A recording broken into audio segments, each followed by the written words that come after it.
Welcome to this Workplace Violence Policy Best Practices Briefing. My name is Susan DiGregorio, and I'm Standing Firm's Employer Services Coordinator. Today, approximately 15 minutes long. So let's get started. Before we jump into today's session, just a quick note regarding terminology.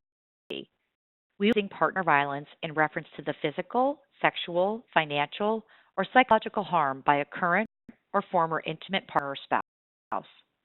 Violence is the more widely recognized term for this behavior. However, it continues to fuel the perception that this is a personal issue that occurs in the home and stays in the home, and that it occurs between a husband and a wife. However, when victims of partner violence or perpetrators of partner violence are employed, it can affect an individual's work behavior, performance, and the workplace as a whole. Anything that people leave at home when they come to work. It follows them. So partner violence become entangled because the perpetrator exerts control over the victim's entire life at home and at work. In addition, it's not just between husbands and wives. It occurs between intimate partners, same-sex couples, and or divorced parties. So we use the term partner violence to reflect these realities. However, when you're reading your policy, it's your discretion to use the descriptor that fits your organization's culture and aligns with references in other policies and procedures that your organization has adopted.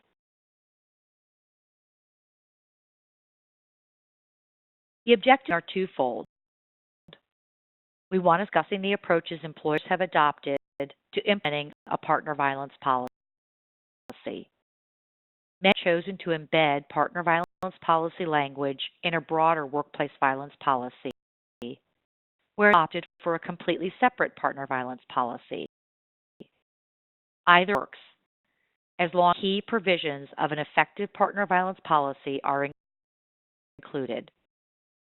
Primary elements of a partner violence policy.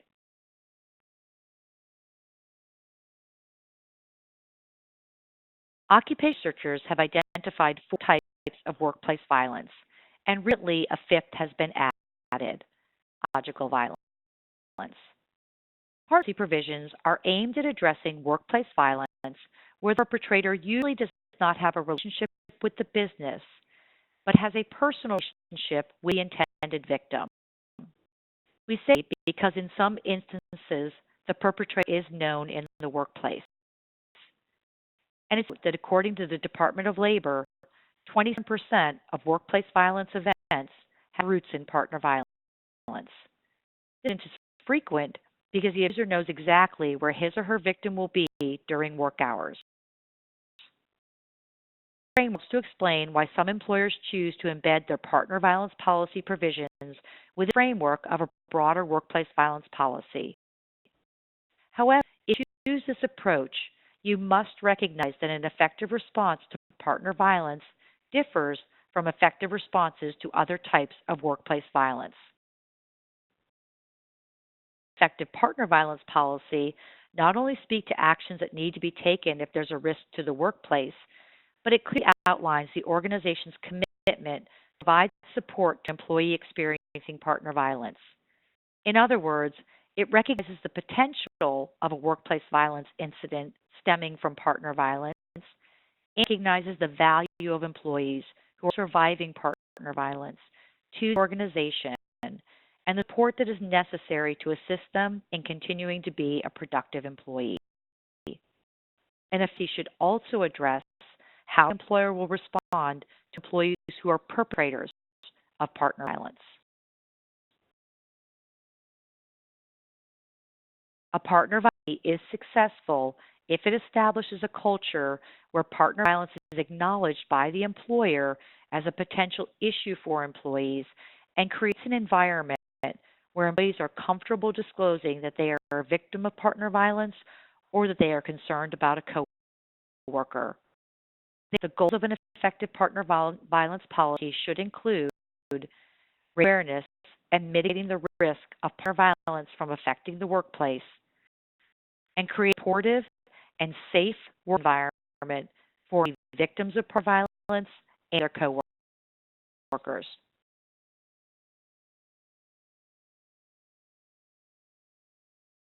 Primary elements of a partner violence policy. During this session, we're going to speak specifically to a statement of confidentiality, reporting and referrals, training and courses,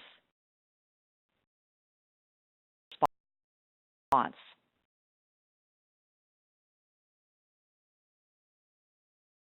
As noted, the goal of a partner violence policy is to create a culture where employees who are victims are open to disclosing their situation. If he does not disclose, we cannot ensure the safety of the workplace or support the employee. A victim will disclose for many reasons, including the complex impact trauma has on individuals and the sheer fear of the situation they are in. They may focus on their credibility because victims often become convinced by their abusers that nobody believes them. They may find their job, and they may disclose or seek help because they don't want to be judged and go from coworker to victim in the eyes of others. This confidentiality of information is critical. Therefore, an element of an effective partner violence policy is a statement of confidentiality. The policy in this regard also serves the purpose as a communication to employees that the organization is making a commitment to ensure the confidentiality of information that is shared. There are exceptions to the statement of confidentiality. So while it needs to stress the importance of confidentiality, also be clear when information will be disclosed. For example, if there's a safety risk or disclosure is required by law or policy. The policy that, if possible, the employer will try to notify the victim before information is disclosed in terms of who it will be disclosed to and what will be disclosed. The clearance should be included that others receiving this information will be required to treat the information as privileged, and there will be consequences for a breach of this privilege.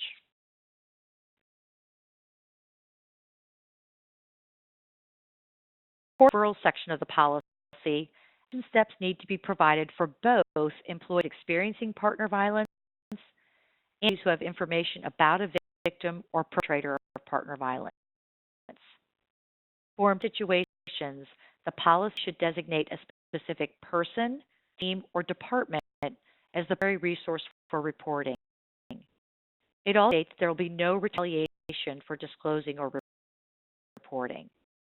As a primary goal of a partner violence policy is to create a culture where self-disclosure is encouraged, as is self-reporting by coworkers of concerns or behaviors they have witnessed.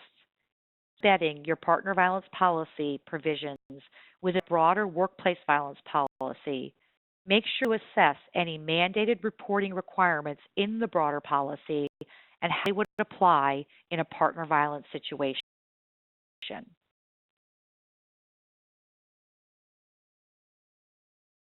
An effective commitment from the employer to provide the necessary training to support implementation of the policy, as well as ongoing training updates and just-in-time resources. Policies may be effectively rolled out via email alone. Stanford's experience is that training, in-person, webinar, and web-based, is best practice when implementing a partner violence policy, the nature of the issue it's designed to address. The training by audience, as different groups within the organization will have different responsibilities as it relates to the policy.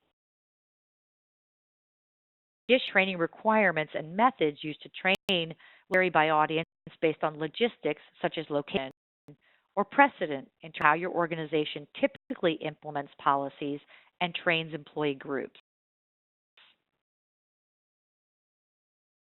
To training is ensuring people are aware of the internal and external resources that are available to assist individuals who are potential victims or perpetrators of partner violence.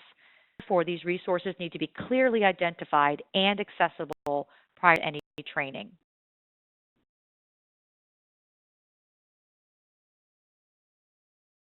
The employer of the policy outlines what options are available to an employee who may be a victim of partner violence. The extent to which leave and reasonable accommodations will be made for a victim.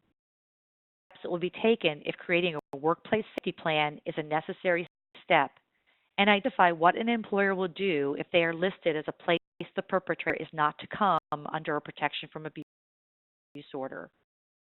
Potential necessary changes to employee benefits, as well as how to access unemployment insurance if the victim is unable to stay employed with the organization. Performance. With or accommodations, the employer can expect that the individual perform the duties of his or her job.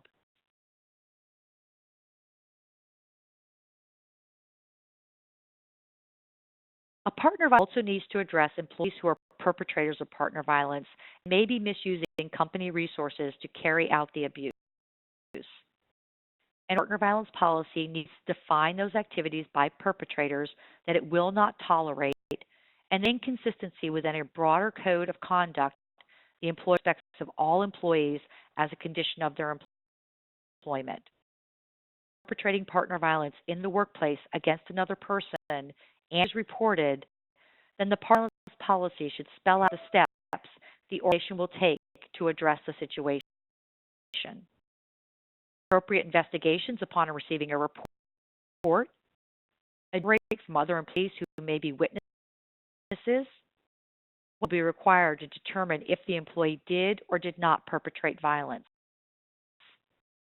What the damages will be for someone who is found to have perpetrated partner violence, and if the organization will require employees who've been named in protection from abuse orders or restraining orders to provide these to the employer.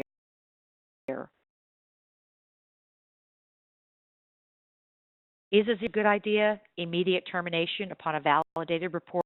There are unintended consequences of a zero tolerance policy. For example, a victim may become a focus of blame and punishment if the perpetrator is fired. For some, related stress increases the likelihood of partner violence, and the loss of a job can cause a perpetrator to re-offend. Whether a zero tolerance policy warrants employers consider this provision when developing the policy to ensure full vetting of the issues before landing on your organization's approach. There are additional considerations even after your policy has been finalized that you will need to keep in mind when it comes to the administration of your policy. Across state lines, make sure you reference state and local laws regarding workplace protections specific to partner violence, as well as local resources for employees in those locations. For example, just passed a law to protect partner violence victims from employment discrimination, which is effective November 18th of 2019, and applies to all employers with 4 or more employees. It applies with the Family Medical Leave Act, FMLA, and offer employees violence-related leave care to be taken in coordinating these two elements of leave available to employees. For example, the effects of partner violence, such as depression, anxiety, or post-traumatic stress disorder, may rise to the level of a serious health condition under FMLA. Unions in your workforce, you will need to determine what level of discussion or negotiation is necessary to implement a partner violence policy. And there are special considerations if the employee who discloses they are a victim of partner violence is disabled. The Disabilities Act prohibits discrimination against employees who are disabled, and an employee lawyer could argue that being a chronic victim of partner violence constitutes a disability. Make sure you integrate and coordinate your partner violence policy with other workplace policies as appropriate.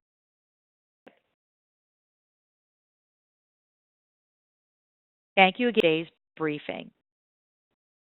To review ways from today's session, you do mode when partner violence comes to the workplace. A response plan is necessary. And a part policy is up. It creates a culture where employees can access support and safety is a priority. However, the policy is only as successful as the procedures which support the policy implementation and administration. If you is a premier member of Standing Firm, you can access our model partner violence policy on our website, www.standingfirmswpa.org, and log into the member portal. If you have or additional information, don't hesitate to contact us via our website. Thank you for your participation.